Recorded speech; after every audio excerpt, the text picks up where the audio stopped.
والصلاة والسلام على خير خلقه محمد وآله وأصحابه أجمعين. أما بعد، نن زموږ په مجلس کې زموږ په دوره کې د موضوع روایت ورځ ده. موضوع روایت کې یو روایت دا موضوع دی، دا په کتابو کې ذکر کیږي. الکریم اذا قدر عفا. کریم چې قادر سي پر انسان باندې قدرت پیدا کی، عفو کوي، درگذر کوي، بخشش کوي. دا حدیث نه دی، یعنی د مثال په توګه ډیر ضعیف روایت دی. اصل دا امام بیهقي رحمه الله په شعب الایمان کې د دې روایت نه مخکې دوې خبرې کړي دي. داسې یوه خبره د ابوالسیف زاهد سره ایستلې ده چې هغه وایي ما احب ان یلی حسابنا غیر الله عز وجل لان الکریم یجاوزو. چې زموږ حساب د دې مشري د الله ما سوا بل څوک وکړي دا موږ ته نه ده خوښ، ځکه الله عز وجل دا کریم ذات دی او هغه درگذر کوي. دا د چا قول دی؟ د ابوالسیف زاهد قول دی. چیرې ذکر دی؟ امام بیهقي چیرې ذکر کړی؟ شعب الایمان. یو بل د سفیان ثوری رحمه الله قول ذکر کړی دی، ما احب ان حسابي جعل الى والدي. زه دا نه خوښوم چې زما حساب وسپارلی سي زما چاته؟ پلار ته. ربي خیر لی من والدي. زما رب زما در پلارم زما دپاره چش دی؟ خیر دی. صحیح سو؟ دا د سفیان ثوری رحمه الله قول امام بیهقي په شعب الایمان کې راایستلی. د دې بعد بیا بیهقي یو خبره کوي، د بیهقي خبره په غور واورئ. څه وایي؟ وقد روي في معناه حديث مسند لكنه يشبه أن يكون موضوعا. وقد روي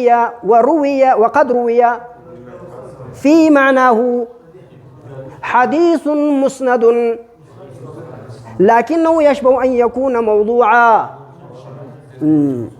فلم أجسر على نقله. جرأت نسم کولی دغه پر نقل کول باندې. ثم إني نقلته لشهرته بين المذكرين وأنا أبرأ من عهدته. بیا وای بیا یې هم درته را نقل کوم ځکه د سټوجو والا ګورئ دا دنیا د ډېره وخت څه دې خلکو ته سپارل سوې ده. وایي ځکه واعظان یې نقل کوي نو درته را نقل بیا کوم. ګورئ فلم اجسر على نقله. زه بیریږم، جرأت نسم کولی چې دا روایت را نقل کم. ثم إني نقلته لشهرته بين المذكرين. د نصیحتګرو په مابینځ کې څه په سوی دي؟ مشهور سوی دي. وأنا أبرأ من عهدته. زه د زما ذمه چش سوه فارغ سوه، ما دا دې درته وویل. بیا دا روایت راایستلی دی. أخبرنا أبو عبد الله الحافظ في التاريخ قال حدثنا أبو محمد الحسن بن محمد بن إسحاق الأزهري قال حدثنا محمد بن زكريا الغلابي قال حدثنا عبيد الله بن محمد قال حدثنا أبي عن عمه عن ربيعة بن أبي عبد الرحمن عن سعيد بن المسيب عن أبي هريرة قال أعرابي يا رسول الله. یو بدوي سړی رالی رسول الله نه پوښتنه وکړه چې ای رسول الله من يحاسب الخلق يوم القيامة. قیامت په ورځ به د خلکو د محاسبت څوک کوي؟ قال الله. الله بک. قال الله قال نجونا. زموږ د په رب د کعبې قسم چې بس خلاص. هغه ورته وکیف یا عربي څنګه خلاص وي چې د رب د کعبې قسم اخی؟ لأن الكريم إذا قدر عفاه.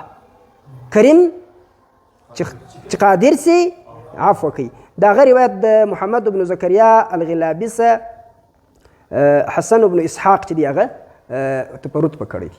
هلته بیا محمد بن زکریا الغلابي تپروت پکړی دی. دغه خبرې دا روایت متصلا دی، خو په دا روایت امام بیهقي څه وویل؟ یشبه ان یکونه. او بیا یې وویل چې زه خپله عهده څه پکوم؟ فارغه کوم وروره. زه په دې وجه ذکر کوم چې مکررین یې ذکر کوي، ورنه زه جرأت نسم کولی چې نقل کړم. دا د امام بیهقي دا خبره حافظ سخاوي په مقاصد الحسنه کې، علي قاري په الاسرار المرفوعه کې، ابن دبیع په تمییز الطیب من الخبیث کې، محمد بن محمد درویش په اسن المطالب کې ټول دغه خبره نقل کړې ده. بس پر دې خبره یې چش کړې ده، اکتفا کړې ده. اشه ولې په دې روایت کې مشکل چش دی؟ کلام پر راوي، کلام پر روایت. کلام خو پر روایت وسو چې چې هغه وایي زه بیریږم چې دا روایت نسم نقل کولی بهقي وایي او سخاوي علي قاري ابن دبي او محمد ابن محمد د درویش هغو پرې اکتفا وکړه. ولې مشکل څه دی په روایت کې؟ سند خو دا دی سته، مشکل دا دی چې په دې روایت کې محمد بن زکریا الغلابي دی. د محمد بن زکریا الغلابي په اړه باندې ابن حبان البستي رحمه الله، ابو حاتم محمد بن حبان البستي رحمه الله دې په ثقاتو کې ذکر کړی دی.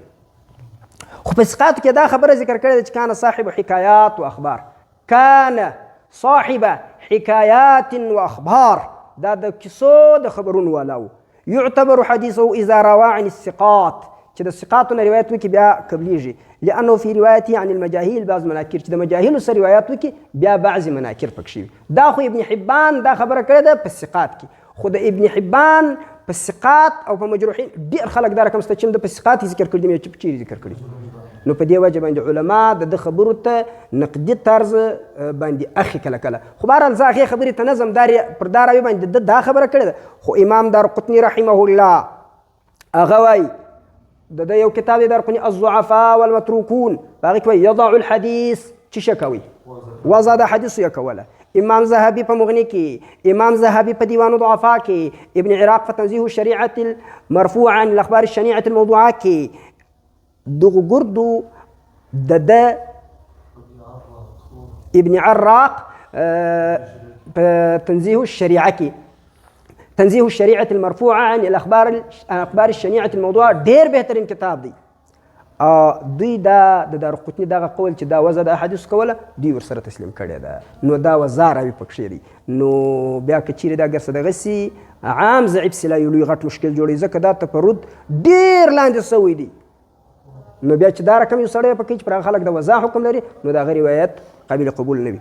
او پاتې سو حافظ ابن حجر عسقلاني رحمه الله په تلخیص الحبیر کې د محمد بن زکریا الغلابي په دغه کې یو ځای کلام کې لیکلی دی چې ضعیف جدا، دا روایت متصل روایت دی. نو دا رسول الله صلی الله علیه وسلم ته د دې روایت نسبت رسول الله صلی الله علیه وسلم کول ته رسول الله صلی الله علیه وسلم ته کول دا جایز نه دي، ځکه په دې کې دغه راوي کښې دی چې پر هغه باندې دا راوي پکې سته چې پر هغه ائمه د وضع د یضع الحدیث حکم لګولی دی.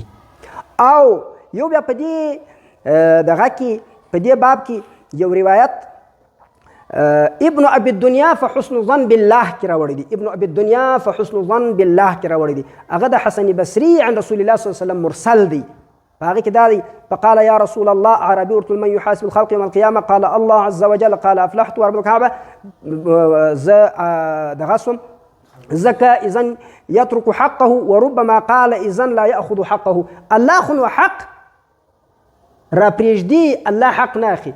خو په دې کې بیا بیخي ډېر مجاهیل سته، هېڅ هم نه دي معلوم. او یو خپله مرسل دی، خیر هغه مراسل خو بله یو رقم شي، خو مجاهیل داسې دغه چې د هغه نه په دغه کې نه په ثقاتو کې د هغو ذکر سته، نه په دغه کې د هغو ضعفاو کې د هغو ذکر سته. نو په دې وجه باندې روایت د ائمو په نیز باندې قابل د استدلال او نه دی. پوه سواست. سبحان ربک رب العزة عما یصفون وسلام علی المرسلین.